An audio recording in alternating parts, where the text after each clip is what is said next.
ಇಲ್ಲ ಟೈಮಲ್ಲಿ ನಾನು ಸಚಿವನ ಆಗೋದು ಮುಂಚೆ ದಿಲ್ಲಿ ಯಾವಾಗ ಹೋಗಿದ್ದಾರೆ ಪ್ರತಿ ಸಲ ನಾನು ಸಿದ್ದರಾಮಯ್ಯ ಜೊತೆ ಹೋಗಿದ್ದೀನಿ. ಅವಾಗ ಕೆಲಸ ಇರಲಿಲ್ಲ, ಜವಾಬ್ದಾರಿ ಇಲ್ಲ. ಈಗ ಮೊನ್ನೆ ಮುಖ್ಯಮಂತ್ರಿ ನಾನು ಜವಾಬ್ದಾರಿ ಕೊಟ್ಟಿದ್ದಾರೆ. ಈಗ ದಿಲ್ಲಿಗೆ ಹೋಗಿ ಬಂದರೆ ಒಂದು ಸತಿ ಆದರೂ ಹೋಗೋದು ಉದಾಹರಣೆ ತೋರಿಸಿ. ನನ್ನ ಇಲಾಖೆನ ಸಂಬಂಧಪಟ್ಟು 2 ಸತಿ ಹೋಗಿದ್ದೀನಿ. 2 ವರ್ಷದಲ್ಲಿ ಮನೆ ಮುಖ್ಯಮಂತ್ರಿಗಳ ಜೊತೆ 2 ಸತಿ ಹೋಗಿದ್ದೀನಿ. ಅದು ನಮ್ಮ ಇಲಾಖೆ ಸಂಬಂಧಪಟ್ಟಂಗೆ. ಒಂದು ಸತಿ ಹೈಕಮಾಂಡ್ ಕರೆದಿದ್ದೀವಿ. ಅದಾದ್ಮೇಲೆ ಒಂದು ಸತಿ ಹೋಗಿರೋ ತೋರಿಸಿ ನೀವು.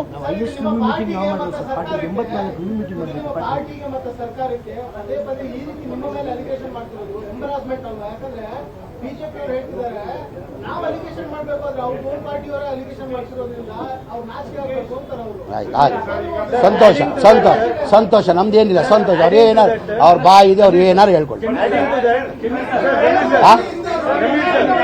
ಯಾವುದು ಸರ್?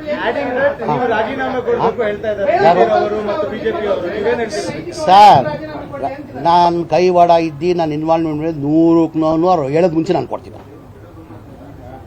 ಹೇಳೋದು ಮುಂಚೆ ನಾನು ಬೇರೆಯವ್ರ ಥರ ಅಲ್ಲ, ನಾನು ಬೇರೆಯವ್ರ ಥರ ರಾಜಕಾರಣಿ ಅಲ್ಲ. ಬರೇ ಮೊದಲೇ ಬಾರಿ ನಾನು 2007ರಲ್ಲಿ ಕುಮಾರಸ್ವಾಮಿ ಮುಖ್ಯಮಂತ್ರಿ ಇರುವಾಗ ನಾನು ಮೊದಲೇ ಬಾರಿ ಅವಕಾಶ ಸಿಕ್ತು, ಮಂತ್ರಿ ಆಗಿದೆ. ನಾನು ಫಸ್ಟ್ ಬಾರಿ MLA, ಫಸ್ಟ್ ಬಾರಿ ಮಂತ್ರಿ ಆಗಿದೆ. ಈಗ ಮಂತ್ರಿ ಆಗಕ್ಕೆ ಎಷ್ಟು ಸರ್ಕಸ್ ಮಾಡ್ತಾರೆ ತಮಗೆಲ್ಲ ಗೊತ್ತಿದೆ. ನಾನು ಮಂತ್ರಿ ಆಗಿದ್ದು 6 ತಿಂಗಳಲ್ಲಿ ಕುಮಾರಸ್ವಾಮಿ ಒಂದು ಕಾರ್ಯಕ್ರಮ ಬಂದಿಲ್ಲ ಅಂತ ಮಿನಿಸ್ಟ್ರಿಗೆ ರಾಜೀನಾಮೆ ಕೊಟ್ಟವನು ನಾನು. ನಾನು ಬರೀ ಒಂದು ಕಾರ್ಯಕ್ರಮ ಬೆಂಗಳೂರಲ್ಲಿ ಇಟ್ಕೊಂಡು ಒತ್ತಡ ಇರ್ತದೆ, ಬೇರೆ ಕಾರ್ಯಕ್ರಮ ಇರ್ತದೆ, ಏನೂ ಕಾರ್ಯಕ್ರಮ ಇಲ್ಲ, ಮನೆಯಲ್ಲಿ ಇಟ್ಕೊಂಡು ಬಂದಿಲ್ಲ ಅಂತ ಹೇಳ್ಬಿಟ್ಟು ನಾನು ರಾಜೀನಾಮೆ ಕೊಟ್ಟವನು ನಾನು ಇದಕ್ಕೆಲ್ಲ ಅಂಟ್ಕೊಂಡು ಕೂತ್ಕೊಂಡು ಸರ್, ನಾನು ಹೇಳ್ತಲ್ಲ, ನನ್ನ ಕೈ ಹೊಡೆದ್ರೆ 100ಕ್ಕೆ 100 ಅವ್ರು ಹೇಳಬೇಕಾಗಿಲ್ಲ, ನಾನೇ ಕೊಡ್ತೀನಿ. ನನ್ನ ಕಾನ್ಫಿಡೆನ್ಸ್ ಇದೆ. ನಾನು ಇಲ್ಲಿ ಇನ್ವಾಲ್ವ್ಮೆಂಟ್ ಇಲ್ಲ ಅಂತ ನನ್ನ ಕಾನ್ಫಿಡೆನ್ಸ್ ಇದೆ ನನಗೆ. ಅವ್ರು ಯಾರು ಹೇಳ್ತಾ ಇಲ್ಲ, ಎಷ್ಟೊತ್ತು ಹೇಳಿದ್ ಬ್ರದರ್, ಅಲ್ಲಿ ಬಡವ್ರು ದುಡ್ಡು ತಗೊಳದ ಸರ್. ಯಾರನ್ನ ಎನಿಬಡಿ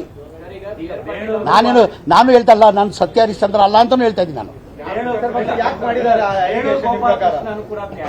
ಅವ್ರವ್ರ ಅಭಿಪ್ರಾಯ ಕೇಳಿ, ನನ್ನ ಒಂದು ನಿಮಿಷ ಅವ್ರ ಅಭಿಪ್ರಾಯ ಅವ್ರು ಹೇಳೋರು, ದೊಡ್ಡವರು ಹೇಳಿದ್ದಾರೆ, ಹೇಳಿಕೊಳ್ಳಿ. ಈಗ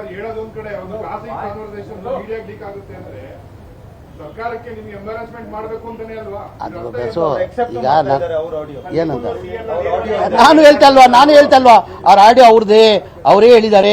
ನಾನು ಇವತ್ತು ಕರ್ಸೋರು ಮಾತಾಡ್ತಾ ಇದ್ದೀನಿ ಅಂದ್ರೆ ಯಾರಂತ ಹೇಳಿ, ಅವರು ಹೇಳ್ಬೇಕು ತಾನೆ. ಈಗ ನಾನು ಸಚಿವ ಆಗಿದ್ದೀನಿ, ನನ್ಗೆ ಹೇಳ್ಬೇಕು ತಾನೆ. ಇಂಥವ್ರು ಪಂಚಾಯತ್ ಅವ್ನು ಯಾರು ತಗೊಂಡು ಬಂದಿದ್ದಾರೆ, ಅವ್ನು ಇರ್ತಾನೆ ಅಧ್ಯಕ್ಷ, ಅವ್ನು ಕರ್ಕೊಂಡ್ಬಂದು ಯಾರು ದುಡ್ಡು ತೊಗೊಂಡೋಗಿದ್ದಾನೆ ಅಂತ ಹೇಳ್ಬೇಕಾರೆ. ಅವ್ರು ಬಂದು ಹೇಳ್ರೆ ಇಂಥವ್ರು ತೊಗೊಂಡಿದ್ದಾರೆ ಅಂದರೆ 24 ಗಂಟೆಲಿ ನಾನು ಕ್ರಮ ತಗೊಳ್ತೀನಿ. ವಿದಿನ್ 24 hours ನಾನೇನಾದ್ರು ಇನ್ವಾಲ್ವ್ಮೆಂಟ್ ಇದ್ರೆ 24 ಗಂಟೆಲಿ ನಾನು ರಾಜೀನಾಮೆ ಕೊಡ್ತೀನಿ.